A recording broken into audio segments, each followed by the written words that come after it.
Good morning, ladies and gentlemen. Welcome to the regular meeting of the Shasta County Board of Supervisors for Tuesday, April 16th, 2013. The invocation this morning will be by Pastor Mary Mitchell of the Center for Spiritual Living, followed by the Pledge of Allegiance by Supervisor Keogh. If you'll all join us by standing, please. Good morning, Pastor. Good morning. And if you would join me in this invocation, please. This morning, with the important issues on the agenda and the tragedy of Boston very fresh in our minds, we're once again reminded that the paths we all walk are filled with peaks and valleys. When we're on the mountaintop, never let us become so self-centered that we ignore the things of importance in creating a fair and just world right where we are. When we're in the valleys, let us never feel so abandoned that we cannot focus on what is directly ahead of us, what needs to be done. Nature reminds us that while we may have magnificent views from the mountaintop, it's the valleys that reveal the need for greater love and compassion in the world. Let us all have that strength today in gratitude for living in this beautiful county. And so it is. Amen. Ladies and gentlemen, we invite you to join us in the Pledge of Allegiance. I pledge allegiance to the flag of the United States of America and to the republic for which it stands, one nation, under God, indivisible, with liberty and justice for all. Thank you, Pastor.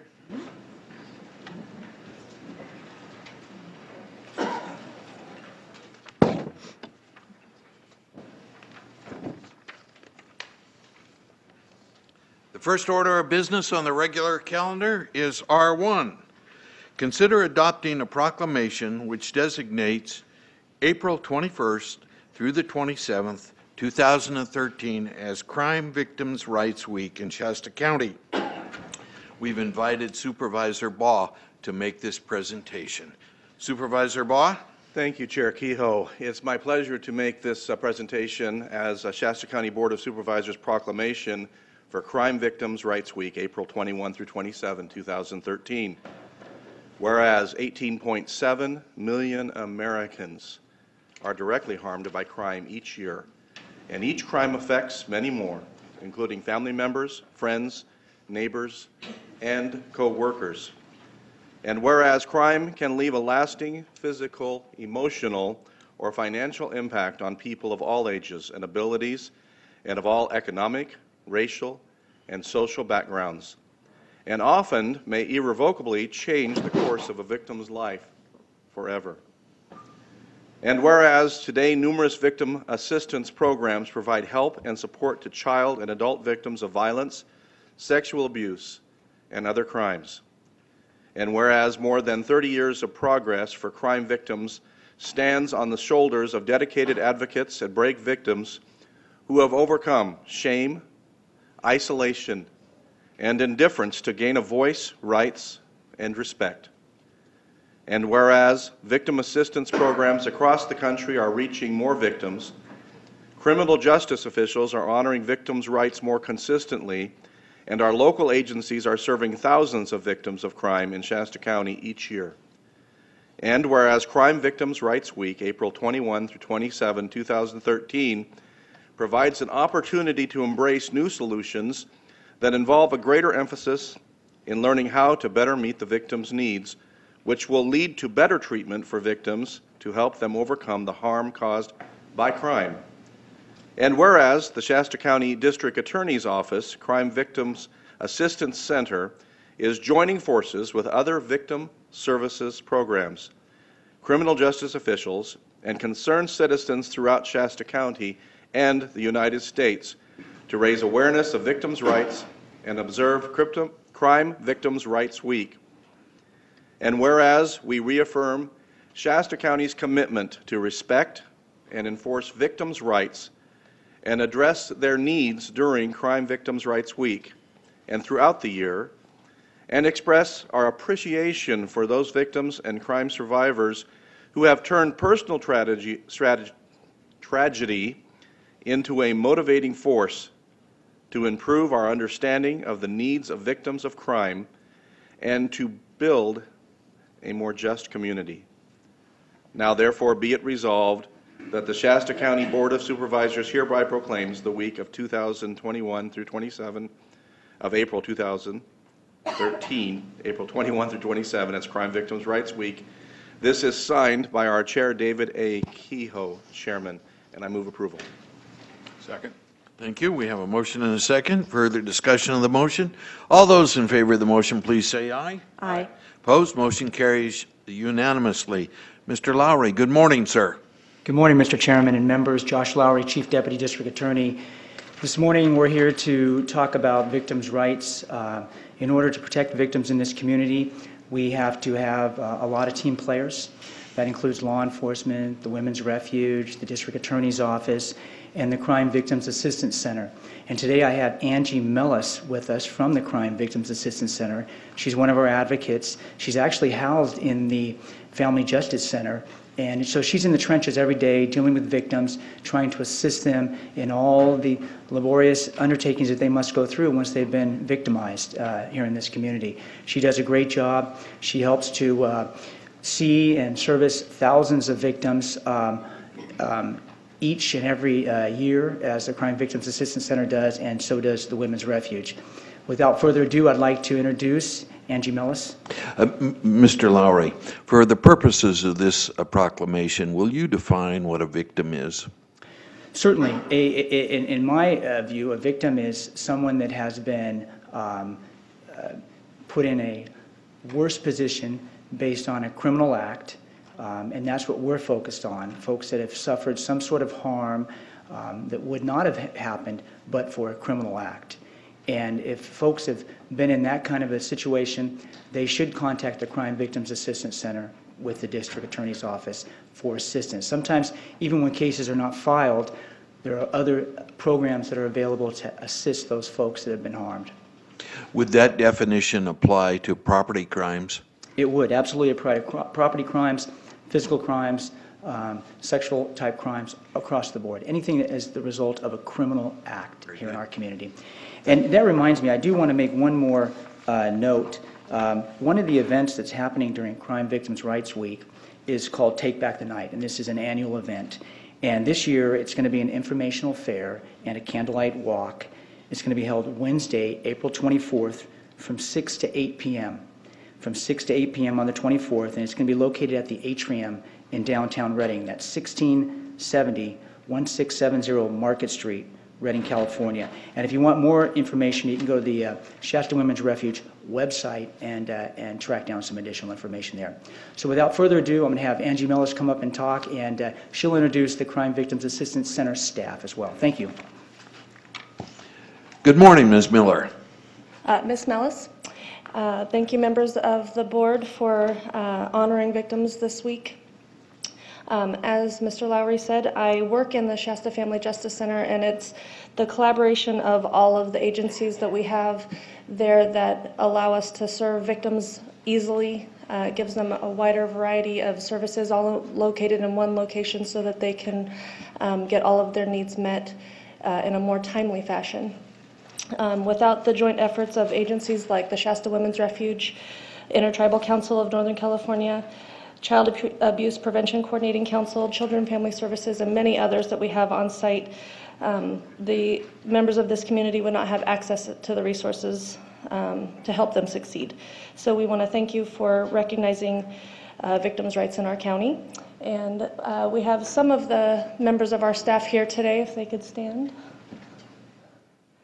We have other members who are currently actually in court today that are with people while they testify and other things. And so go ahead and introduce yourself. I'm Crystal. I'm in the Claims Department. Debbie in Claims. Administrative Assistant. Michael in the Claims. Thank you, guys. And thank you, Board of Supervisors. Well, thank you for your presentation and the information. And it's my pleasure on behalf of the Shasta County Board of Supervisors to not only present you with the certificate, but to say thank you. Thank you to your staff as well, and I'm sure there are many more people that are involved in supporting those who struggle and those who have been challenged in life in this way, all of the victims in Shasta County.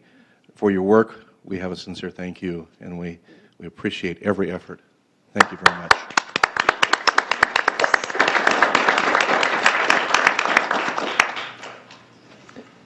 Thank you both for joining us this morning. Thank you, Supervisor Baugh. Under the regular calendar are 2 board matters. Take the following actions.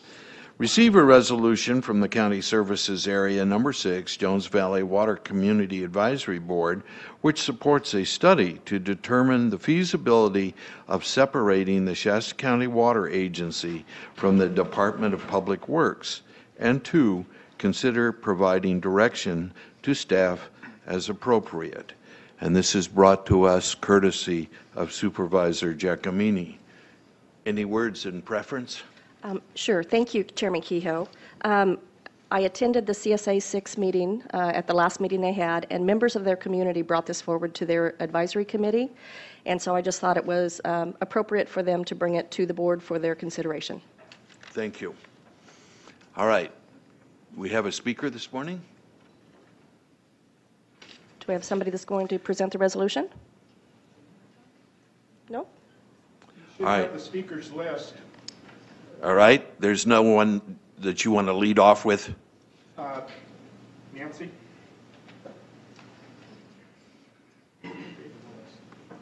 Good morning. Good morning, Supervisors. My name is Nancy Wallen. I've been a Community Advisory Board member for Jones Valley CSA 6 for over 10 years. We are one of the 4 remaining advisory boards out of 11 CSAs. Over the years, the board members have had an ongoing concern for our CSA's water loss problem. We have been shown water loss averages in the 30s, 40s, and even as high as 66%. The board has been told that 22 to 24% water loss is normal. We now learn that 10% or higher is unacceptable. Also, we are given a cost analysis on locating and fixing leaks that contributed to the water loss. It appeared to show that it was cheaper to live with the loss than to fix it. This is a disregard for water resources and electricity to operate pumps, water treatment, and filtration. The cost of this waste is passed on to our water ratepayers. Take this into consideration. The Elk Trail addition to the Jones Valley CSA had acquired 140 acre-feet of ACID water and were instead given 100 acre-feet of Keswick water.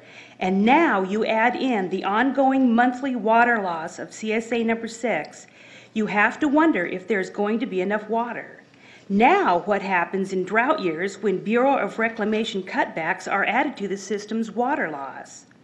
I realize money for repairs is scarce. However, there are grants available to solve the water loss problem if Public Works had the time and desire to apply for them. One last issue that adds support to our advisory board's resolution before you today. We recently discovered that the Forest Service use permit that allows CSA number 6 to operate on Forest Service land had expired in 2003 without Public Works renewal. With a large amount of responsibility currently placed on County Public Works Department, where there is time to meet the county's ever-increasing need for water resource management, I strongly encourage you to consider a study looking into returning the Shasta County Water Agency to its original status of an independent county department separate from Public Works. Thank you for your presentation this morning. Our next speaker is Mr. Corwin A. Myers, followed by Mr. Roy Vincent.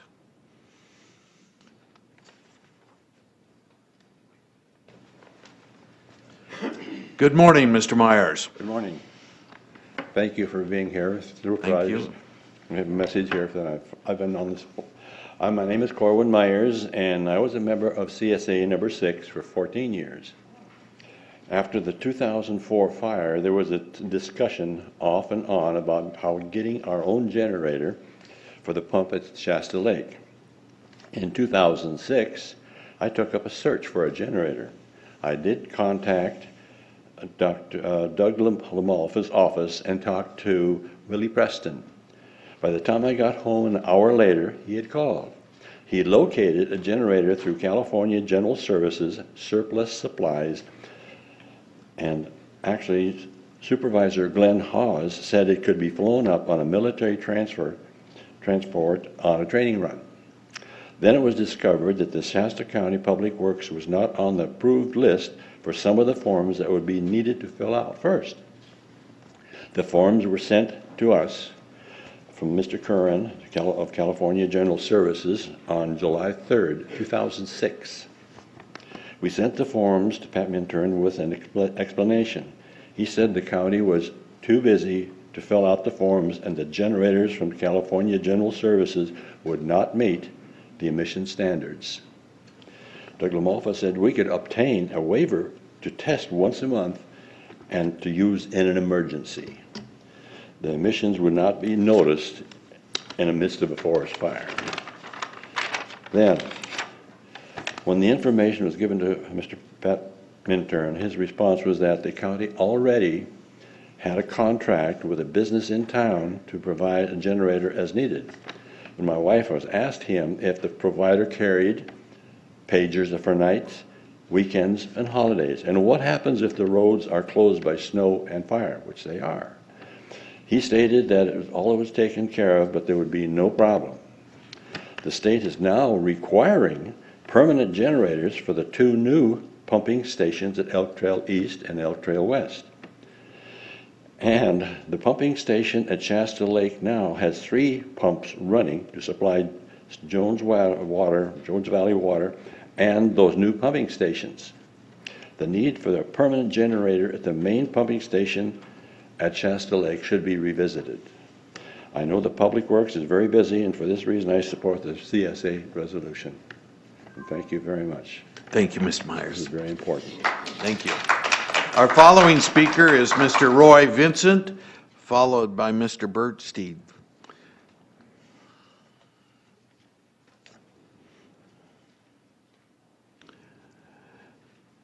Good morning, Mr. Vincent. Good morning, all you supervisors. My name is Roy Vincent.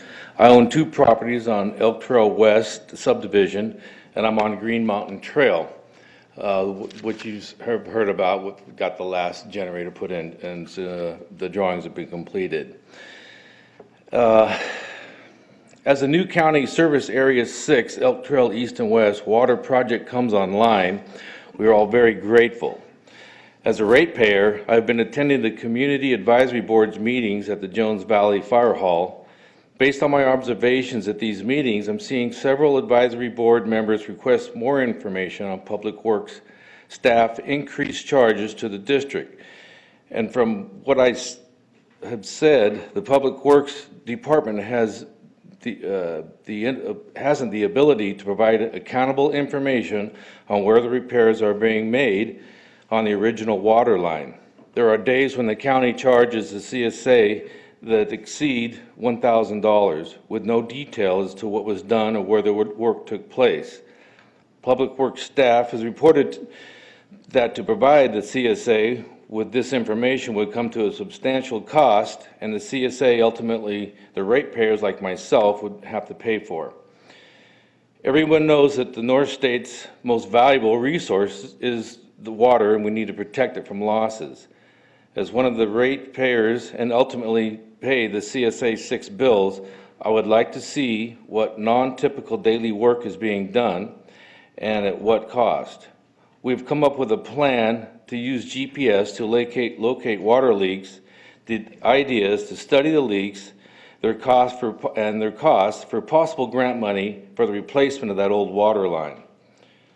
With public demand for accountability and government transparency increasing, the Shasta County Water Agency might be best serve the county citizens if it were to become a separate county department.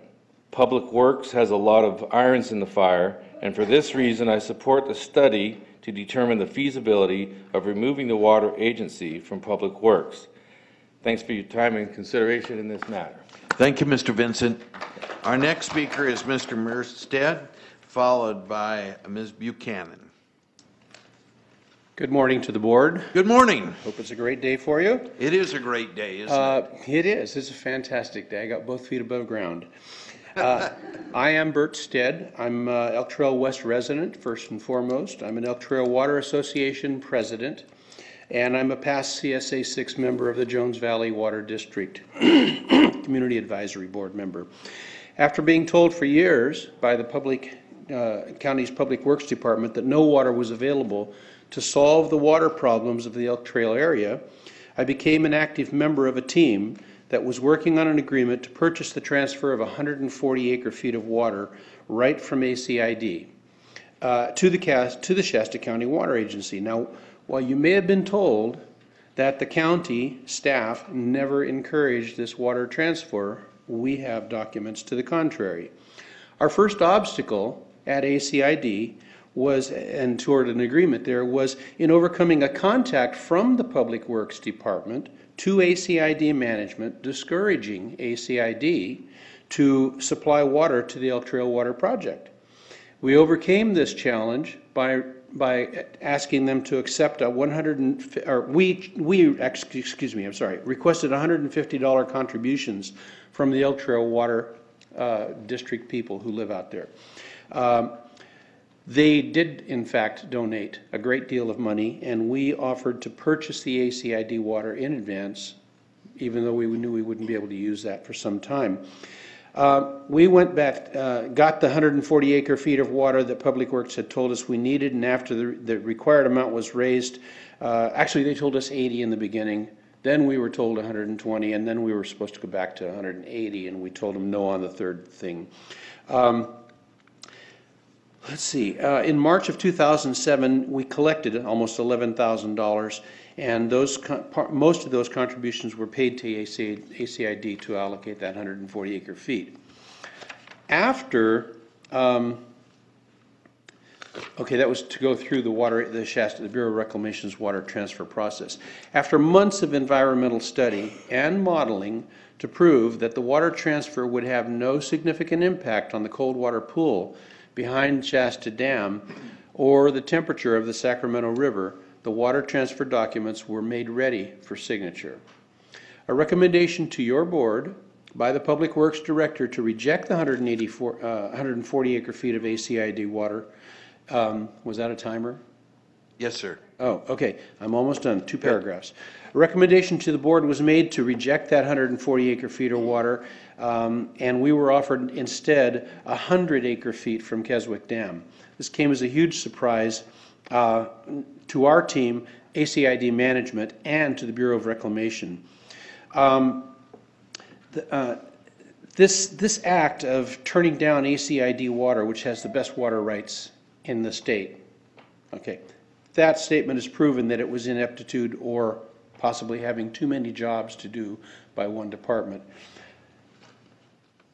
Right after that, McConnell water was purchased in huge quantities for a high price to solve lack of water in the county. Water is critical in Shasta County, and to that effect, I'm requesting that you support the CSA 6 resolution. Thank you, sir. Our next speaker is Ms. Buchanan, followed by Mr. Steve Boyd.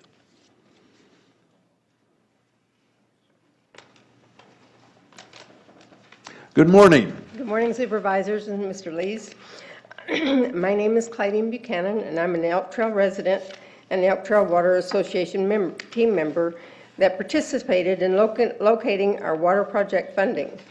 Understand that we had been told by Public Works that the state was broke and there was no funding available. And willing to give up, we contacted Senator Boxer's office and requested help with our project funding needs.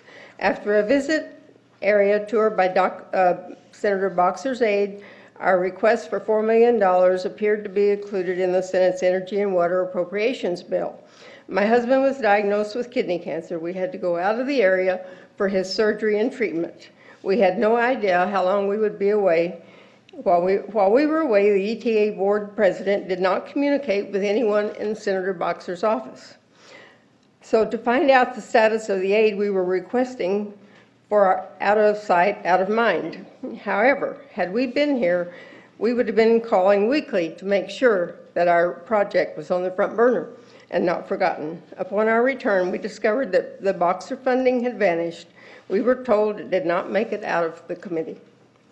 Our next call was to President Obama. Within 15 minutes, I received a call from Senator Feinstein's office asking the Elk Trail Water Project and funding needs. Our request was for $4 million, the same as with Boxer, After the loss of the boxer funding, we were determined to stay in close contact with Feinstein Aids. On one of our follow-up contacts, we were informed that the County Public Works Director had told Feinstein Aid that the project did not need $4 million that we had requested, but had been reduced to $2 million. Because we already had $8 million, what wasn't said was that at the time we had $8 million in loans, not grants. After federal budget reductions, we ended up with $875,000 that would be distributed to the project through the U.S. Environmental Protection Agency. The Feinstein EPA funding was first rejected by Public Works because the Corps of Engineers were involved with EPA projects. Contact with COE determined that the involvement would be very minimal, if at all. The next reason by Public Works was for rejecting the Feinstein EPA money was another environmental study would be needed. Contact with EPA established another environmental study would not be required. When the Feinstein EPA money was finally added in, the property assessment was reduced to $65 a month. That the voting property owners approved. I wish that I could say that was the end of my story, but it was not. After the project had gone to bid and the contractor's bids were about to expire, EPA withdrew their funding due to a funding agreement violation by Public Works Department and the bidding process. That remained a death blow to the Elk Trail Water Project, with Doug LaMalfa and Brenda Haynes convinced the EPA project would not survive a month rebid, expense, and delay. Just days before the contractor's bids were due to expire, EPA reinstated the Elk Trail funding with placing additional requirements on Public Works Department to compensate for funding agreement violations. Shasta County's water future is too important not to have a dedicated, focused water project separated from Public Works. Thank you, Ms. Buchanan. So much. You're welcome. Our next speaker is Mr. Steve Boyd, followed by Mr. Adam Carlson. Mr. Boyd, good morning. Yes, good morning, Supervisors, and special thanks to you, Chairman Kehoe. I am Steve Boyd, a resident of the Elk Trail area and also a board member for the Elk Trail Water Association. You have to live with failing or contaminated water supply to really understand the emotions that can consume a person. Then, when the government body that exists to help you through this upheaval is not helpful, the emotion increases, and that's month after month and year after year, finally getting to the boiling point. My wife and I have lived this. Our health has suffered needlessly over this long, long haul. To not try to save other Shasta County water deficient people and communities from what we have experienced would be selfish on our part. Yes, we have just about got it done in the same time that it took to build Shasta Dam. All but a few of us now have reliable quality water and fire protection that meets California Water Works standards to their property. Over the course of 7 years, the Elk Trail Water Project was dead in its tracks on a number of occasions. And Supervisor Baugh and Mr. Lees, you saw what I am talking about when EPA withdrew their grant funding, essentially killing the project after construction bids had been received. Our request for Senator LaMalfa's intervention in dealing with a county EPA funding agreement violation saved the project due to the Senator's success in getting the funding restored, just as construction bids were about to expire. The team of individuals that brought the Elk Trail project back to life each time was the most amazing group I have ever worked with. Sadly, this did not include Public Works staff. As a team, we remained focused. No was never acceptable. Failure was not an option for our group. We brainstormed and called up past relationships for solutions to ever-present barriers. And most importantly, we were driven to improve the health and welfare of the total west and east Elk Trail community. As to the resolution before you today, I would like to offer Elk Trail Water Association assistance in locating an organization qualified to conduct the resolution study. Then we will search for a funding source to pay for the study. All we are asking is for your support on this resolution and 90 days to see what we can do. Thank you. Thank you, Mr. Boyd. Our next speaker is Mr. Carlson.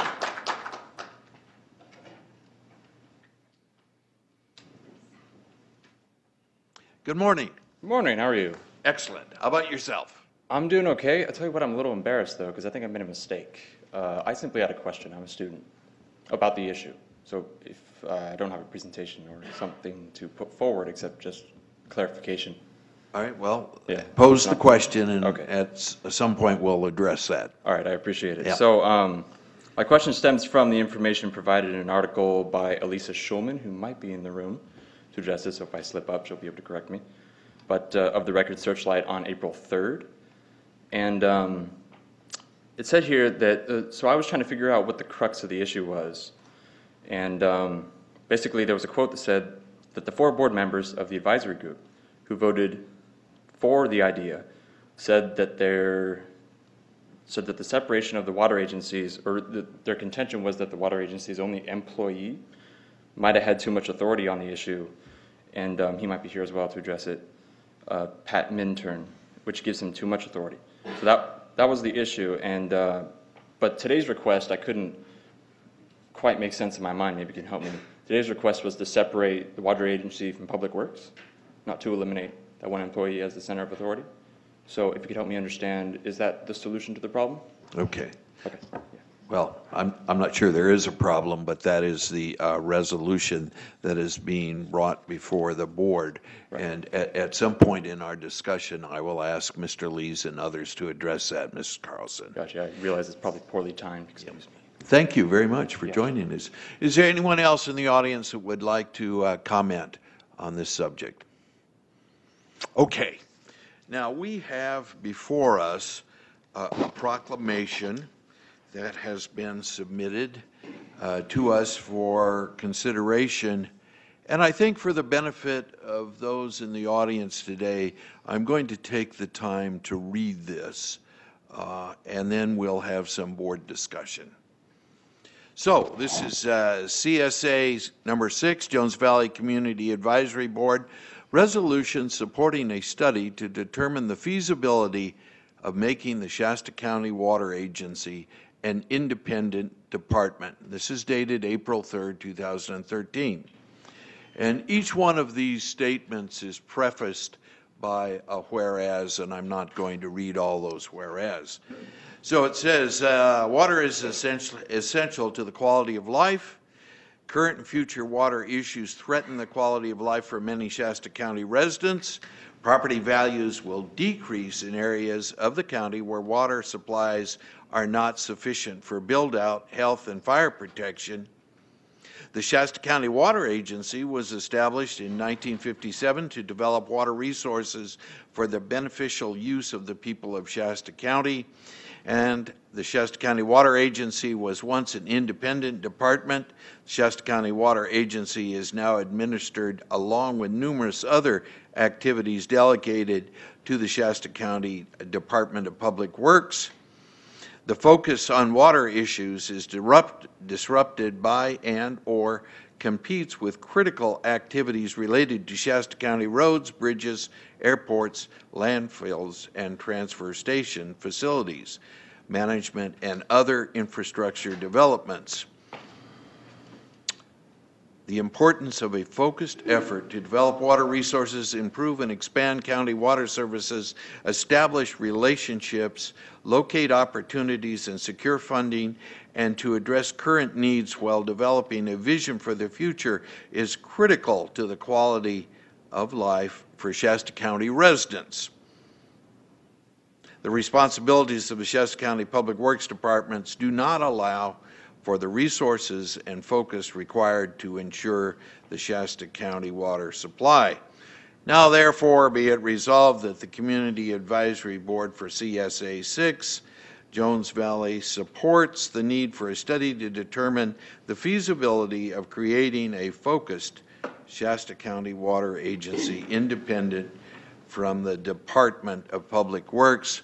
And this document was signed by 4 of the members of that organization and 1 in opposition. So this has been submitted to us for our consideration. And Mr. Lees, would you like to weigh in on Mr. Nielsen's comment, or do you want to, Carlson's comment, or do you want to hold off on that? I would be happy to weigh in as I understand the request to be. And so obviously the resolution and of course the request that you made comes from CSA 6. It does not come from the county or this Board of Supervisors. But I believe, to get to the crux of your question as to what is being requested, it is, as the resolution states, to consider a process that would look into forming an independent water agency, not under the umbrella of Public Works. To continue with your question is, what would the difference be? I don't have the answer to that, so I think it's a very fair and viable question that you raise. And I'll just stop there. Yeah, very good. Thank you, Mr. Lees. Then, at this time, I will entertain observations, questions from board matters concerning the disposition of this request. Ms. Giacomini. Thank you, Chairman Kehoe. Larry, do you have any idea of cost? I mean, I guess a two-phased question. Cost of first a study, if we looked into separation of the Shasta County Water Agency, and then any gut feeling as to, I mean, we rolled it in to Public Works to be more efficient and for cost savings, I believe. Correct? And so is there an estimate of what it would potentially cost to have a separate agency? I don't have an estimate. I mean, it depends on the structure that you're creating, obviously. So if you're talking about having a new department head join the county family and be an individual that's over this water agency, I don't know what the difference would be with what we have today, except it would probably be somebody different. And if you're looking at creating that type of structure, you're adding in over $100,000 without blinking. But it just depends on the structure that you're recommending that we create. But if you're recreating an entirely new department, then you're going to have administrative support for that department, finances obviously for that department. So there would be increases in costs, there's no question. Okay. Thank you. Other comments from board members? All right, the chair, Mr. Supervisor Baugh. Thank you, Chair Kehoe. I appreciate the opportunity to address the issue. The presentation that we received today from the folks was very good, very well thought out, and as opposed to some of the presentations we have received from the CSA for the last several years, was very calm and did not direct as much animosity toward the director, Pat Minturn, of the agency. So I guess I would say that if this resolution were really truthful, the last paragraph would really read, therefore be it resolved, our Community Advisory Board for CSA 6 Jones Valley supports the need for a study to determine the feasibility of creating a focused Shasta County Water Agency independent from Director Pat Minturn. That would actually be more truthful. CSA has 6, Jones Valley has many times clearly stated before this board that you don't care for the leadership in our water agency, and you have referred by name to Director Minturn many, many times. So I don't see any reason to dance around that. To me, this resolution is an end run around the person, not the structure. In business, you don't change the structure because you have a challenge with the person you're dealing with. Either the person is the right person for the job or he isn't.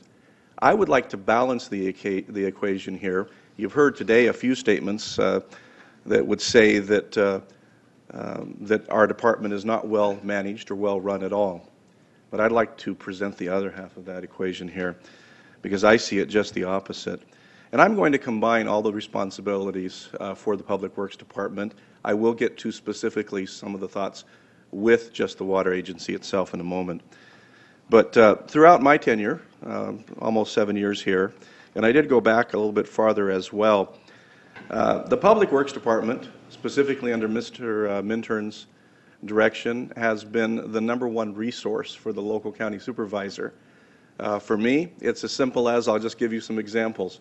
I can receive a phone call or an email that will say, Supervisor Baugh, we've got a challenge. There's a pothole on Balls Ferry Road in Anderson, right near Black Lane, in Cottonwood, right near Black Lane, and I'm reiterating some actual thoughts. I can send an email or make a quick phone call to Mr. Mintern, and sometimes by the time I return the phone call to the person involved, a local crew that's in the area has already begun to fix it. The response time has been tremendous. This happens throughout the county. I'm just stating one instance. That has repeated itself literally hundreds of times. In Shasta County, under Public Works leadership, we have successfully replaced over 20 bridges. 20 bridges. Roads. Spent $7 million on Knighton Road, Gas Point Road, another $1 million, Deschutes Road, Bear Mountain Road, Placer Road, bike lanes, College View. A tremendously tricky negotiation challenge to get all of the various property owners to allow the property to be sold. This board did not want to use eminent domain powers, and so the department had to go knocking door to door to talk to these folks and say, would you be willing to give up a slice of your property? It took time. It took time to negotiate that, but it was very successful and to the benefit of the community. I could go on and on about overlays and chip seals, spending tens of millions of dollars, all successful. Shasta County experiences some of the nicest roads in the county, whereas just take a look in the city. There are challenges. It's been written about many, many times. Drainage improvements, dirt roads that have been paved, the Fall River Airport extension, continuous improvements, again and again, all successful. Water system upgrades, the Castella treatment plant upgrade, $1 million. Craigview treatment plant upgrade, $1 million. Palisadro sewer treatment upgrade, $1 million. Alpine Meadows sewer treatment plant upgrade to eliminate leaks. Landfill, the Veterans Cemetery, tremendous project of benefit to Shasta County, all Shasta County citizens. The Anderson Septage Ponds, a $2 million improvement. Buckeye and Enterprise landfills, another $1 million improvement, successful. West Central landfill, $10 million plus, potential benefit to the county. Buildings, the building that we're setting in, for example, $24 million. District Attorney remodel, $5 million. Participation in the following: Shasta County Library, Public Health Laboratory, Public Health Buildings, Child Support Services Buildings, Juvenile Hall, on and on and on and on. Literally, let me go ahead and finish the list. Parks, well,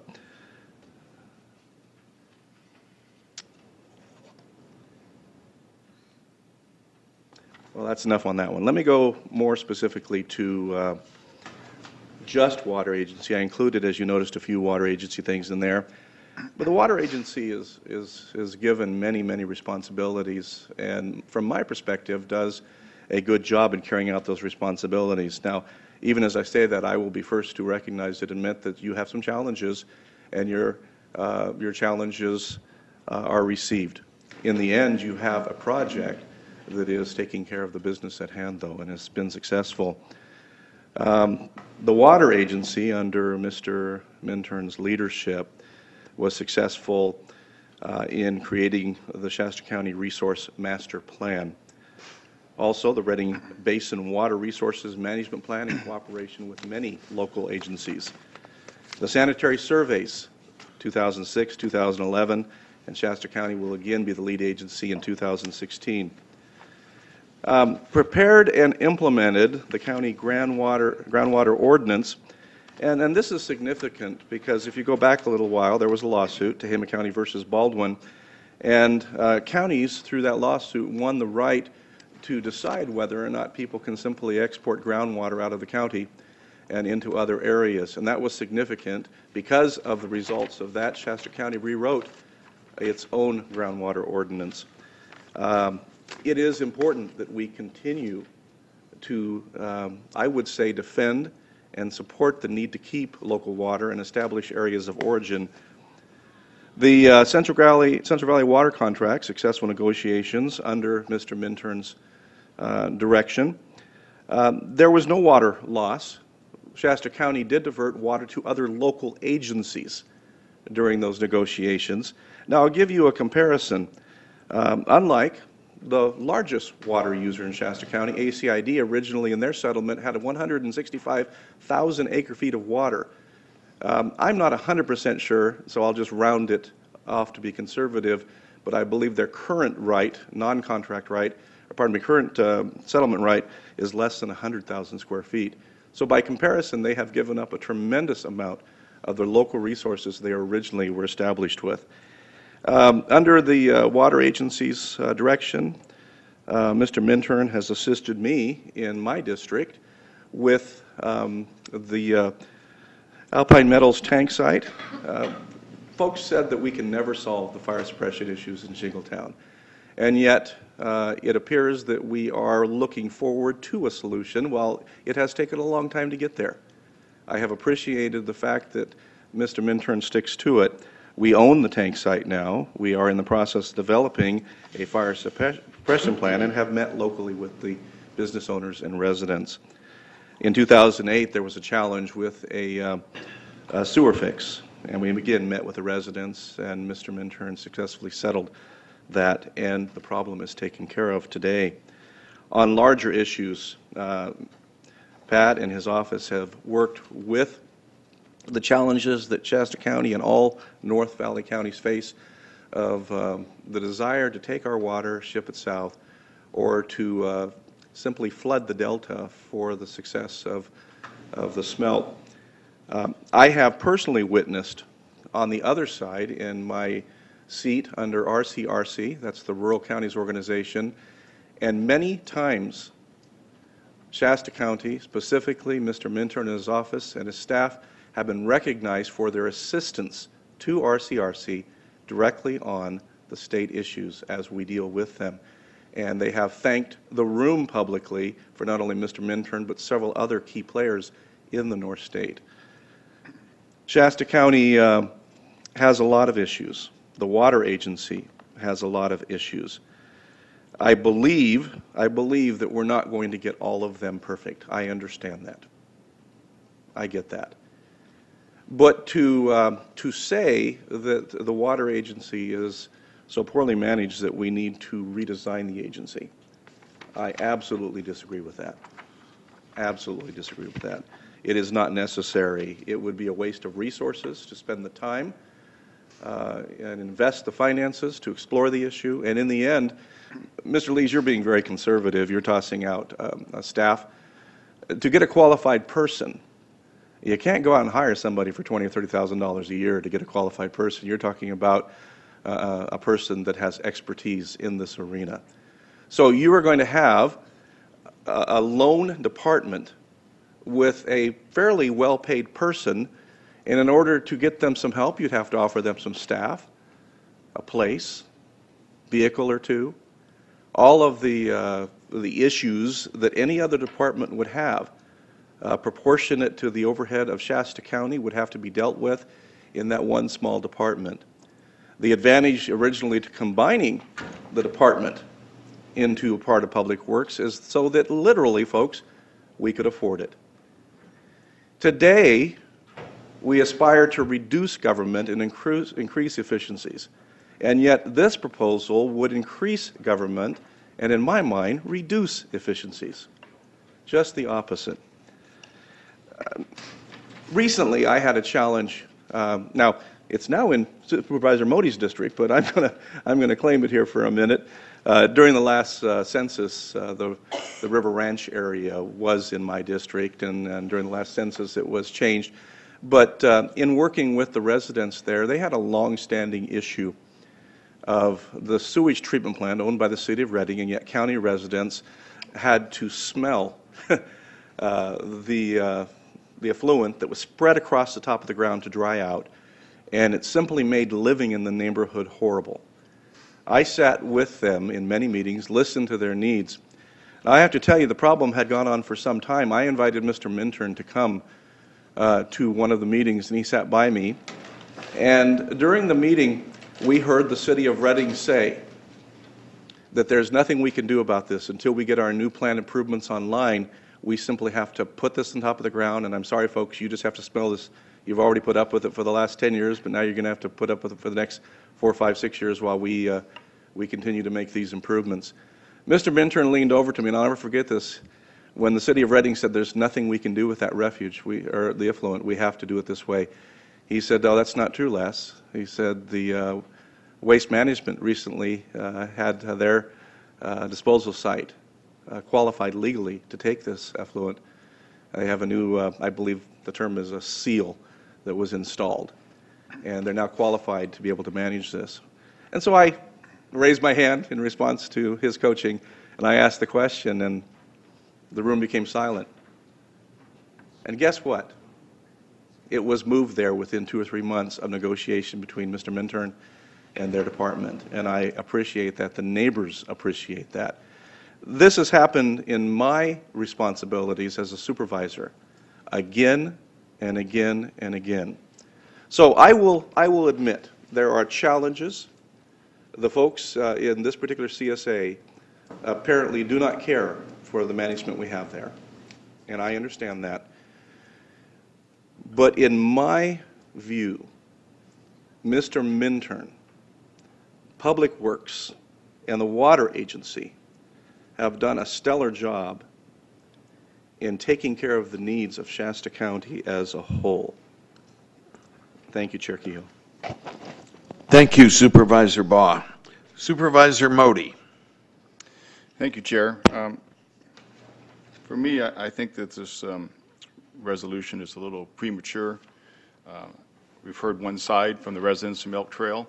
I would ask our CEO to, if I heard those questions, and I would ask him to sit down with his department head and find out the other half of the story. And then beyond that, I think it's very true the problem with the new department means a lot more costs, and who's going to bear those costs? I guess all the residents of Shasta County. That's something I guess the board to decide we want to spend that additional money. Of course, if we do that, that means we don't spend money on the sheriff's office and more deputies. We don't spend money on the jail and try and improve that, and so there is a trade-off for that. As to the couple of things I thought, or one of the speakers brought up, which I totally agree with, is if there's leaks and they can be repaired, then we should look at those costs. We should take those costs back to the CSA and see if they want to bear those costs. If they want to spend more money and it makes sense to save the water and repair the leaks, then maybe we should consider doing that. And I think that's an appropriate question. I also think that if they're asking for more additional financial information about how money is spent in their district, then we should provide that to them and let them know where the money is being spent, and it should be accounted for. As to the one speaker who says that Elk Trail took the same time as Shasta Dam, well, I'm not surprised. In 1938 or 39, there weren't a whole lot of regulations out there. You just sort of built it, and people got hurt or killed. It didn't really matter, and you just did it. Times have changed. There are a lot more regulations you have to pass to get through. I'm just giving you one example.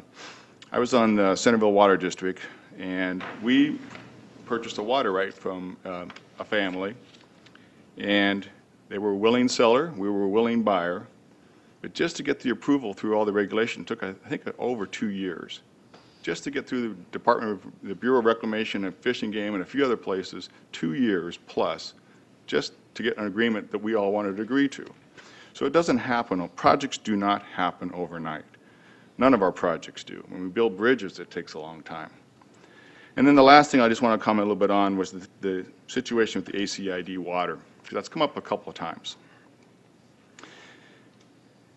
And I don't doubt the information that was presented about the 147 acre-feet of water and stuff, but there's just a little more to the story, usually, from what I understand from my 13 years at Centerville. you may have raised, I think you said $11,000 plus to purchase water from ACID. I suspect that was for a very short time, because that's not in perpetuity. They weren't going to sell you that water for $11,000 and you get to keep it forever. It was for some set amount of time. And they would have been subject to the same cutbacks as any other district would have been as far as when there's shortages or droughts. I gave you another example. You would have paid for the amount of water that you reserved, whether you used it or not. That's their bargain that they make. I know that because Centerville looked at that. We were trying to buy some additional water and said, yeah, we'll sell you some additional water on a year-to-year basis or maybe a multi-year basis, but you pay for all of it whether you use it or not. By taking the water from the Shasta County Water Agency, you pay for the water that you use. So there's a savings to you. Another example of that is Shasta Community Services District. They're on the hook for a whole bunch of water and a whole bunch of fees for standby that they're still trying to change and reduce, because they made an agreement that they turned out not to work out for them, because a developer was going to pay for the additional water, but then development stopped and the developer went away and they'd already signed the contract. Another example is Shasta Lake City. They contracted, I think, over 2,000 acre-feet of water. But when it got to the final analysis, the Bureau said, we're not going to give you that water, not that much water, because of the cold pool issue, which is the same issue that Elk Trail would face. They cut that water down to, I think, about 200 acre-feet. And so, again, Shasta Lake City is sort of on the hook for some water that they can't use the full amount. So it's always a very complicated issue with water. There is enough water for Elk Trail. The Shasta County Water Agency has 1,000 acre-feet of water under contract. That's divvied up to a number of different CSAs and other districts, cemeteries, et cetera, throughout Shasta County. The water that they provided you came from a surplus that was under schedule kind of for Keswick. And there's still, I believe, a couple hundred feet, 400 feet of water that's still not allocated. So there is additional water there if Elk Trail needs more water. So I think, to me, the 100 acre feet that they came up with was sort of a starting point. I don't think it's a locked-in figure that can't be changed if Elk Trail needs more. So anyway, I just think that there's, I agree with some of the comments that Supervisor Baugh made, that this seems to me to be a little more of a personal venture rather than what's best at this point. I still think there's other questions to be answered, Mr. Lees, and before I would support a resolution to separate the agency, I'd want to see what some of the answers to some of the more pertinent questions were. Thank you, Supervisor Modi. Anything, Supervisor Giacomini? No, I agree with the comments of Supervisor Baugh and Supervisor Modi. And so I guess the question is, Larry, can we direct staff to maybe give us a little more information on this? Or is the feeling of the board to just ignore the resolution at this point? If I could speak. Sure. The department head works for the CEO. I think the CEO has questions that were raised here. I think the CEO ought to deal with that. We don't, in my mind, we don't direct the public works director. So. Excuse me, Supervisor. You do. Because of the water agency. Yes, the water agency and also the director of public works. Great. Thank you. However, you have alluded in the past that direct me as the CEO to manage the day-to-day operations and the evaluations and things like that. And so it's not, and correct me if I'm wrong, it's certainly not inappropriate for you to direct me to get the answers to these issues that were raised today. Some of those we already have. We've heard this before. It's not new information, so we have those answers. But so it's certainly appropriate for you to direct me to do that if you so choose. Thank you, Mr. Lees. Thank you, Supervisor Modi.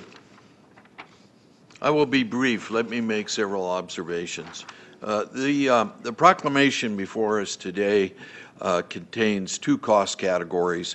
The first is to undertake a study as to the feasibility of creating an independent party, and that'll of course cost money, although the group has volunteered to raise that money.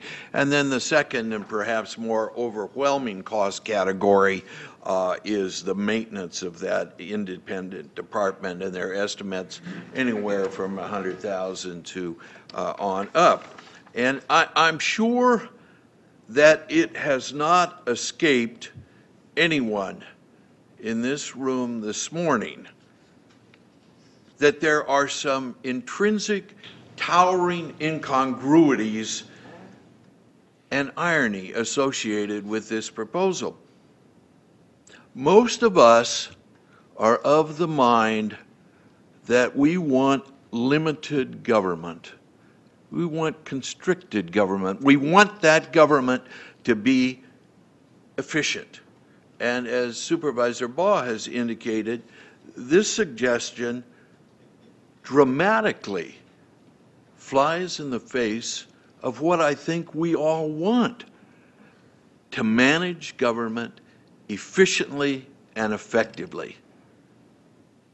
And in my mind, we're doing that right now under the leadership of Mr. Minturn and the Water Department.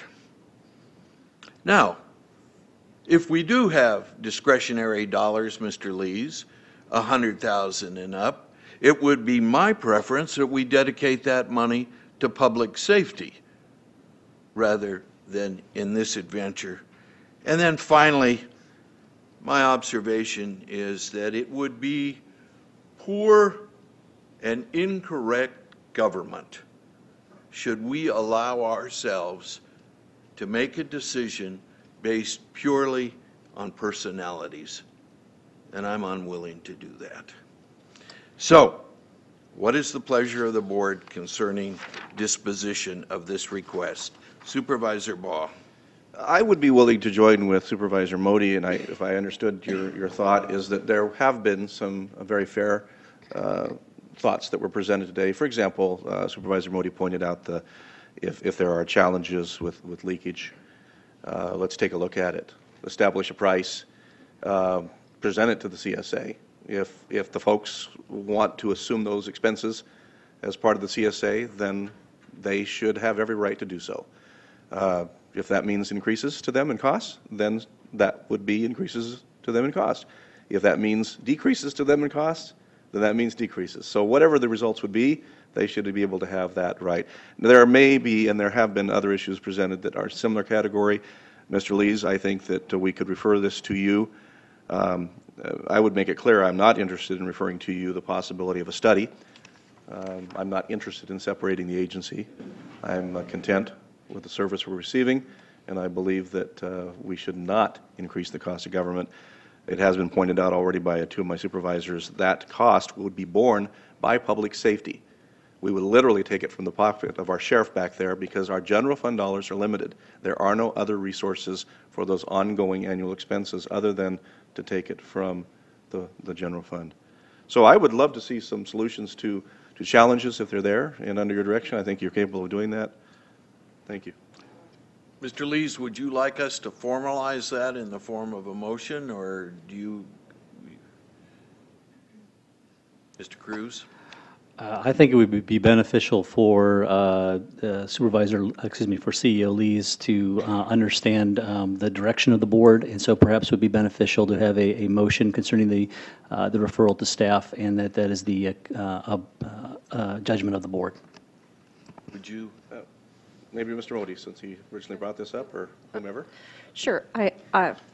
Yeah, my microphone is on, yes.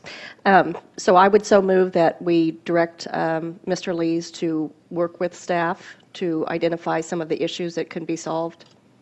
Perfect. I'll second. Okay, we have a motion and a second under discussion.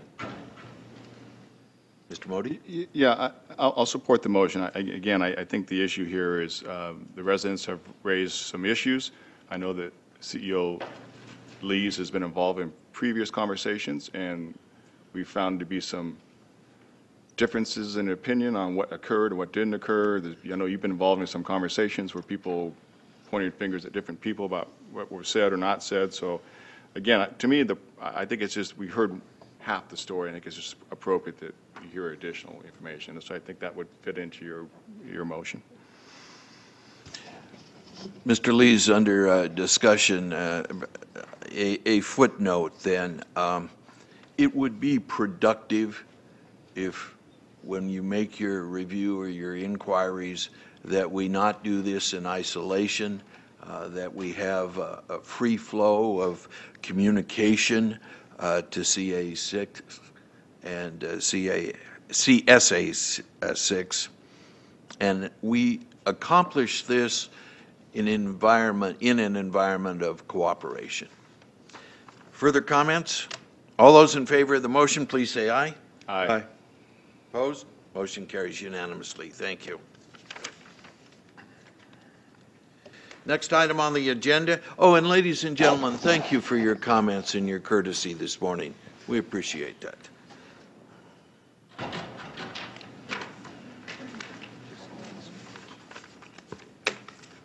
Next item on the agenda is R3 Board Matters. Take the following actions. Receive a report from Fall River Valley Community Service District ratepayer Mr. Terry Briggs regarding the Local Agency Formation Commission, known as LAFCO, and 2, consider providing direction to staff as appropriate.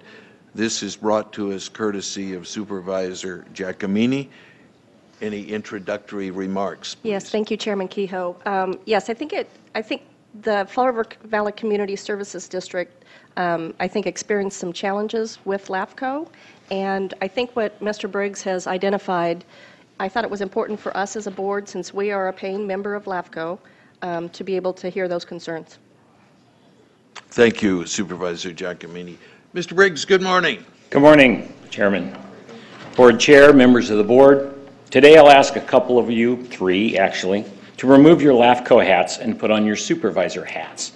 It's not that you cannot wear both, but the issue before you today deals with the county and its relationship with LAFCO. I'm here to ask you to help me right the sinking ship of Shasta LAFCO and do the right thing for your tax and rate payers. First, as some of you know and others don't, I shall illustrate what LAFCO isn't. It isn't an office complex of lawyers, engineers, and bureaucrats busy doing district and county business. What it is a few hundred square feet of office space out on Goodwater Avenue with a full-time executive officer and a part-time assistant. That's it. The vast majority of LAFCO's almost $200,000 budget goes to pay staff salaries and benefit packages. Their job is to comply with the laws and codes governing all LAFCOs of California, not to ignore them and create their own set of rules. In the case of Shasta LAFCO, they are mandated to provide MSRs and SOIs to 54 districts and 3 cities of Shasta County. These service and sphere reviews were to be completed under state mandate by 2008. Not some, all. To date, Shasta LAFCO has only completed a very few of these reports. I have been in contact with another LAFCO executive officer. He is currently providing MSRs to 6 counties and 356 districts. Most of these districts were in compliance by 2007 and most stragglers by 2010. Other LAFCO agencies can do this work. Why can't Shasta's? I need not remind you that Shasta County pays well over $55,000 a year to LAFCO, while all cities and districts have pumped over $1.5 million into LAFCO since 2004. For a few reports that have been professionally characterized as $90,000 of shoddy work. Chairman Kehoe even commented at the last LAFCO meeting, what have we been spending all this money on? Great question, and I can't help but echo his recent call for more efficient government. Shasta LAFCO has been taking your money and not doing their job. Not only that, Shasta LAFCO has illegally been trying to make up their own rules as they go along. At the last LAFCO meeting, the executive officer attempted to exempt a number of districts from MSRs, exempting herself from doing the work, but not exempting you from paying the annual dues to LAFCO. She also asked for permission to reduce the standards of MSRs to a 1- or 2-page mini MSR in the event that districts didn't respond to her letters or phone calls to her liking, with no guidelines as to what level of due diligence the LAFCO uses to get that information. For example, responses for information from the Fall River CSD were both timely and voluminous over the past 2 years, but yet their MSR still has not been delivered. And thankfully shot down by the commissioners was the punitive idea that if districts didn't toe the line, they would be assigned a 0 sphere, which could in effect cause the district to be dissolved or combined into another district. LAFCO is trying to make up its own rules to punish districts and exempt their staff from doing the work that you have been paying for all these years. About myself, I own a water pump and equipment service in Fall River Mills. I've lived and worked there since '86, but has been as husband to a CSD board member that has brought me to your meeting today. I've had a ringside seat to the CSD's nightmare of dealing with Shasta LAFCO since 2008. Fall River CSD is the canary in the coal mine. They have been trying to get their service and sphere reviews updated for several years. Meanwhile, LAFCO's unprofessional, illegal, and frankly vindictive behavior has cost our district tens of thousands of dollars in trying to get this LAFCO just to do their job. Why aren't proficient consultants being utilized at a fraction of the cost instead of this demonstrably incompetent staff? Your districts and agencies will be the next canary in the coal mine if you do not act. I therefore submit 2 resolutions for your consideration and action at your next meeting. I ask that you join us to end this madness. One resolution is to force Shasta LAFCO into compliance at no cost to you, while the other is to force compliance and demand the return of all dues paid since 2008. This will trigger an errors and omissions insurance claim while compelling the changes this action dictates. You have a choice. Start representing your citizens' best interest by joining in this action or maintain the status quo. By the way, the status quo is not an option. Neither is raising rates of all districts and cities to cover the tens of thousands needed to bring Shasta LAFCO into compliance. This would be a punitive burden to cover the ineptitude of Shasta LAFCO. Never mind that you have already paid for this work through your past dues. In addition, I'm announcing in a completely separate action the first claim against Shasta LAFCO for damages sustained by the Fall River CSD in trying to force them to do their job. It will be submitted this week by Attorney Jim Reed on behalf of the Fall River CSD. Moreover, I've become so outraged at the years of nonfeasance and malfeasance associated with Shasta LAFCO that I have notified the California Attorney General of my concerns in the attached letter. On behalf of every district in this county, I'm begging this board to do the right thing. Thank you. Thank you, Mr. Briggs.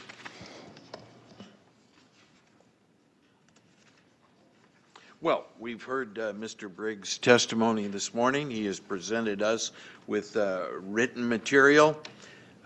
Any observations by you, Mr. Lees? Mr. Cruz, any observations?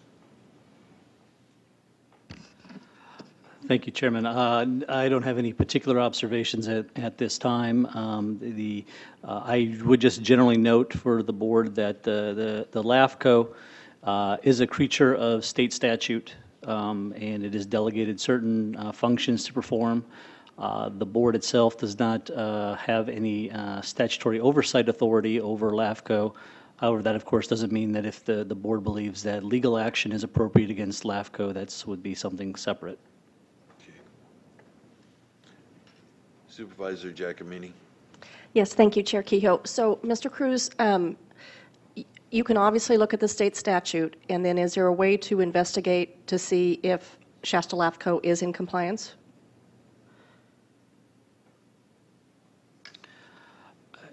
As far as the county investigating, probably separate from legal action, probably not. We can certainly ask for information just like any other entity can ask for information.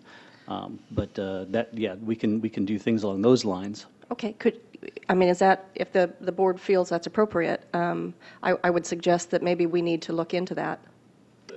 As Mr. Lee's indicated, of course, yeah, there is a cost associated with staff time to do something like that. Well, we're paying $55,000 a year to LAFCO, and if they're not doing their job, we need to be accountable for those dollars.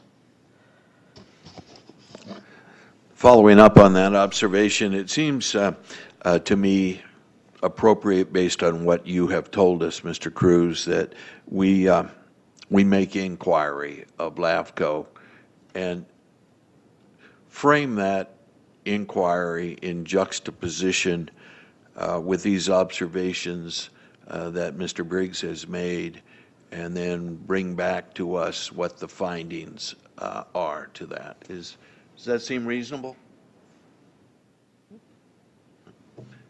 Can we do that by consensus? Yes, we can do that by consensus. I'm fine to, if it's the board's understanding that and just to clarify, the board want that letter to come from my office or from the CEO's office. Either's fine with me. It does not matter to me. Why don't we leave it in your hands, both of your hands? Thank you. We will make appropriate inquiries and report back to the board. Thank you. We're of one mind then. Mr. Briggs, thank you for calling this to our attention. Thank you. Next item on our agenda is a presentation, receive an update on the Shasta Public Library System from the City of Reading Community Services Director, Ms. Kim Niemer. Ms. Niemer. Well, it's a Top of the pleasure to morning be here to with ya. you Good to again. see ya. Once a year, we try to make the rounds to our partners in the Shasta Public Libraries to give you a sense of what we've done in the past year and where we're headed. So I'm very pleased that we have the state of the libraries is strong. I have provided to you the annual report that we prepared that goes through our different goals and objectives and gives you some statistics on our users and circulation and kind of some of the basic metrics that we use. But I wanted to highlight a few things. One is that circulation for all libraries was up to 610,000, which was a 13% increase over last year. And when we look at our pre-Reading library numbers, that was more than twice. Now we've grown with the new buildings and the new hours at the branch location. So the community continues to respond very favorably to the new facilities and the increased hours at the main library as well as the branches. We had a very big project this summer, which was to migrate to a new operating software. That software brings many advantages, both internally and externally. Externally, users will find that the visuals of the software is kind of like going from DOS to Windows sort of thing. So the blue screen goes away, and now we get nice color graphics of the book covers and other information that makes the user experience easier and more interesting. It also provides a lot of back office efficiencies in that all of our book ordering goes through the program, and literally days before the books even arrive, and you know we order the books now pre-cataloged, pre-tagged with the RFIDs, basically in boxes. They have to go through the sorter before they can get put on the shelves to be entered, but they are all uploaded into the catalog right before they get there, so that as soon as they're there, they're in the system and ready to be checked out. As I mentioned, the community has been very supportive. I remember, while I wasn't directly involved in that time, the decisions that you all went through about the new library and the contract with LSSI, people saying, I don't know if people are going to volunteer there anymore. Well, let me tell you, that's not been a problem. So we have over 24,000 hours of donated time at the libraries. That's equivalent to over 12 full-time equivalent employees. So we run a lean and mean group, and we definitely rely on the skills of our volunteers, many of whom are professional educators and retired educators, and other expertise that adds to our tutoring programs. We have a woman that used to work in our city clerk's office that teaches software, computer classes to seniors and others for free, and so it's a diverse group that helps out in many ways. And of course, I'd be remiss not to acknowledge the efforts of our Shasta Library Foundation and the Friends in all three locations. And I should say Peggy Olay with the Shasta Library Foundation is here with us today, as well as Jan Erickson, our library director. So I want to acknowledge them. And lastly, one of the main goals of the library was that we would have meeting spaces for every sort of group that needs a place to convene and meet, and the library has certainly served that purpose. And just this year we had almost 2,000 reservations with over 48,000 participants in those meetings. So we continue to operate. That's kind of our bread and butter, but a couple programs I wanted to highlight for you this year. And as resources become more tight, we're getting smarter and better with technology. And one thing that we implemented this year was we call it the Zip Book program. So for years, the state of California funded interlibrary loans. So that meant if you wanted a book and you were out in Plumas County and we had it, once a week, a courier bus would come through, and that would get put on the bus, and it would be sent out to you. And that would, the request had to be sent, and the request had to be received, and the book had to be pulled and packaged, and it was a fairly expensive process. And you can imagine out to all the hinterlands of North State California, it was not very cost effective. And so one of the ways when that funding went away through the state this last year, we looked at a program where we bought Kindles, Amazon Kindle tablet devices. We bought 30 of them, Some of them went to the branch locations as well. And when someone wanted an item that we didn't have, we looked to see if it could be downloaded electronically onto the Kindle, and in many cases it was, and then the Kindle was checked out to the patron instead of trying to track down another book. And so it was very quick, which had always been a problem with interlibrary loan because you're kind of dependent on the other library to send it, or if it wasn't in, to wait for it to come back in. And so we really, that process now has become a model, and that we're continuing it even after the grant that we got. One other piece that was kind of interesting that I had my doubts about, but it worked out well, was when we couldn't get it in electronic version, which of course many older books aren't available in e-reader formats, we bought a used book. And we actually had that book sent directly to the patron with their insert from Amazon saying, make sure you get it back to your library by this date. And we had a 100% return rate on that. So we had a really positive response from our patrons in terms of being very efficient. And so we'll continue to look at that, and Jan, our library director, has been presenting on that at a number of library conferences lately as a model, kind of in this new normal of state budgeting and resources to look more efficiently at that.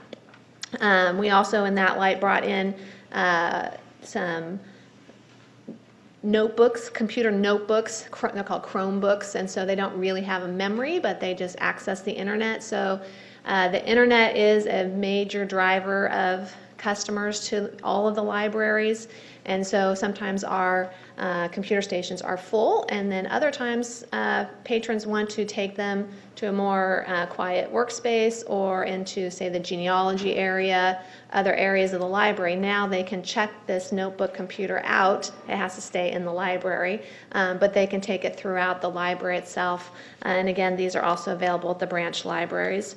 And the last program I wanted to highlight for you is a pilot that we were selected. As you all are well aware, we have a very high percentage of veterans in our county, and for that reason and some of the other innovative programs that we've been doing, the state library and CalVets approached us about doing some outreach to veterans, and they're very concerned about particularly our younger veterans not seeking services that they are eligible for, and that many of them not really wanting to go to buildings such as this and other kind of administrative or bureaucratic settings, and that the library has always been a very accessible, open place. Of course, we're open 7 days a week at the Reading Library and evenings also, so the flexibility that offers. And so we've created a whole resource center there, and weekly we have trained volunteers that are there to answer questions and to help our veterans. So we're very proud of that and hope to be providing some really good information so that that program can be replicated throughout the state. And last, I just wanted to mention that we had, I said lastly like 3 times, I'm sorry about that, but we just finished a strategic planning session, and that was last week. It was an all-day session. The strategic plan that this report is based on really concluded last year. So we had a smaller group than we did last time, but it was a little more focused. We really feel like our primary objectives of focusing on lifelong learning, literacy, and technology are still very germane to what we're doing. But we want to kind of say, what's the next evolution for our libraries? And so while we don't have the plan back just yet, some of the themes that came out of that were some outreach efforts. That we have some really great things going on at the library, and we need even more people to know about them and to be taking advantage of them. And that effort will be specifically focused in our schools and with our kids, because many kids in this community didn't have a library experience if they were kids in the 80s or 90s when we didn't have regular hours in the facilities that we have now. So we're trying to reintroduce libraries as a major mainstay in our daily or weekly lives, and then also on technology, because that's how we stay relevant in this evolving world, is through efficiencies and access, and even in especially of interest to you is in our outlying areas, so that people can access library resources remotely and not necessarily require a trip into the branches or the main library. So we continue to stay on top of that. I should mention for the strategic plan that we included Kathy Coleman from the FOIL group and Luann Sandoval, who also sits on our LAC, but in that process as well. So the branches were well represented. With that, I'd be happy to answer any questions. Ms. Niemer, we always enjoy your informative presentations, and this is really first order work, and we appreciate it. Thank you. Thank you. Questions of Ms. Niemer? Mr. Baugh. I just wanted to say thank you. I appreciate the vision. You are constantly looking ahead to see what you can achieve down the road, and yet what you have achieved already is amazing. The participation levels especially are very impressive. While I have you here, I want to also thank you under your hat for your involvement in the Kapusta Park change of the entrance and the neighborhood improvements at the end of River Ranch Road. The neighborhood is elated and thanks you very much. It's been a bit of a journey, but we are glad for the outcome, and I should also acknowledge Pat Minturn and his role in helping with the turnaround there. So we're actually putting some more signs up to alert all of our residents that we have this fabulous open space called Kapusta Open Space at the end of Latona Road for river access and trail walks. Thank you so much. Thank you. Supervisor Modi.